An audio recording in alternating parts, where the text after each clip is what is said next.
വെള്ള കള്ളിത്തുണി മടക്ക് കുത്തഴിച്ച് തലയ്ക്കെട്ടഴിച്ച് നീല കുപ്പായത്തിന് മുകളിൽ തോളിലിട്ടപ്പോൾ നാണയക്കയുടെ കൈ പിടിച്ച അധികാരി കോലായിൽ കയറ്റിയിരുത്തി.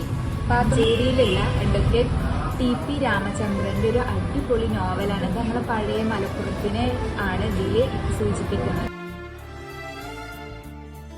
Manjeri national school of fine ആർട്സിലെ ചിത്രകലാ വിദ്യാർത്ഥികൾ ഈ നോവലിലെ കഥാപാത്രങ്ങൾക്ക് അവരുടേതായ ശൈലിയിൽ ചിത്രഭാഷ ഒരുക്കുകയാണ്.